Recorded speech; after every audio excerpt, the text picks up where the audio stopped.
Ganito naman ang gawin mo sa malagkit na bigas, kamote at buko. Hello mga kakusina! Ako po ulit si Ate Angel ng Kusina ni Angel. And for today's video, meron po tayo ditong 4 na piraso ng kamote at kalahating kilo ng malagkit na bigas. Nahugasan ko na po yan parehas. Iniwa ko lang ng mas maliliit yung ating kamote para po mas mabilis lumambot.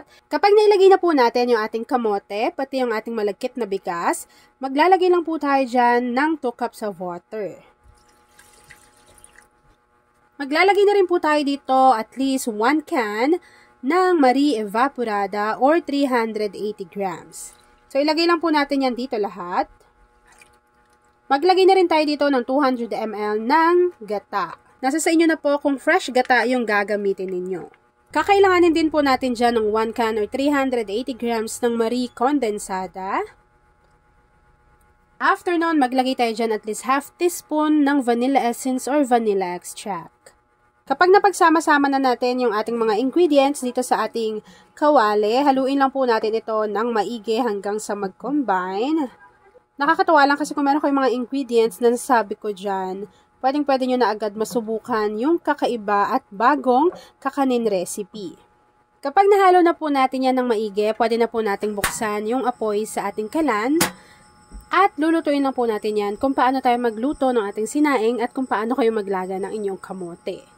Alam nyo ba, habang kumukulo yan, napakabango. And talaga namang tipid din sa gas kasi pinagsabay-sabay na natin yan dyan sa ating kawali.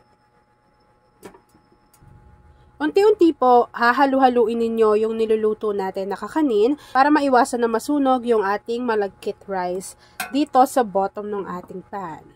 Tapos kapag napansin ninyo na halos konti na lang yung liquid ingredients, pwede na tayo dyang mag-add ng buko meat. Ito po isang piraso lang, tapos ilalagay ko lang siya dito sa ating kasirola or sa ating kawali. Yung isang piraso ng buko na yan ay tamang-tama lang siya dito sa ating recipe, pero nasa sa inyo pa rin po kung gusto ninyong dagdagan pa.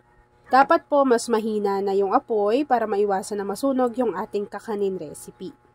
At ayan na nga mga kakusina, once na nahihirapan na po kayong haluin itong ating kakanin, tapos halos wala na pong liquid ingredients dyan sa ating kawali, pwede na po natin i-off yung apoy sa ating kalan at i-transfer lang po natin ito sa ating lagayan bago ipapakita ko na po sa inyo kung ano yung natapos nating easy kakanin recipe. Grabe, tignan niyo yung kamote. Talagang ang bilis niya lang din madurog. Tapos sobrang lasa talaga nito. At ayun na nga mga kakasina, na-transfer ko na po ito sa aking lagayan. Hihintayin ko lang po itong lumamig and then after po nun, ipapakita ko na sa inyo kung ano yung natapos nating easy kakanin recipe. At ayun na nga mga kakasina, once na nag-set na or lumamig na yung ating kakanin, pwede na po natin tong i-enjoy. Nasa sa inyo na lang kung maglalagay pa po kayo ng keso on top. At ayun na mga kakasina, tapos na po ang ating easy kakanin recipe na kamote buko biko. Kung nagustuhan mo yung ating video, please like and share this video. At kung hindi ka pa nakakapag-subscribe sa ating YouTube channel na Kusina ni Angel, please click subscribe button. Click mo na yung notification bell.